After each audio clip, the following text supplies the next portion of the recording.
Welcome to the Genius Factory. Enjoy the video. You start now, check your device and OS version so you know which menu labels to follow. On iPhone, go to Settings. On Android, open Settings, then search for Camera or QR features. On Windows, open Settings Privacy. Make sure you have your passcode or admin rights because you will change system-level toggles. Once done, navigate directly to the camera or scanning control, don't tap unrelated menus, and be ready to toggle scanning off. Now perform the core changes. On iPhone, turn off Scan QR codes in camera settings. This stops the camera from opening links automatically. On Android, open the camera app settings or the Google Lens setting and disable QR or barcode scanning. Some OEM skins keep it in app's default apps.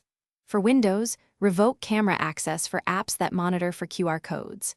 Make sure to test by opening the camera and pointing at a QR. It should no longer finish by verifying.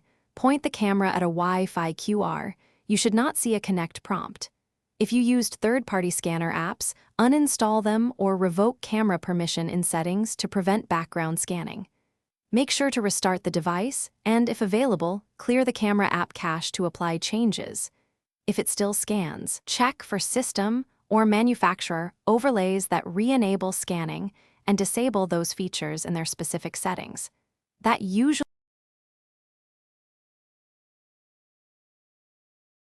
Thanks for watching. If you found this helpful, don't forget to like and subscribe.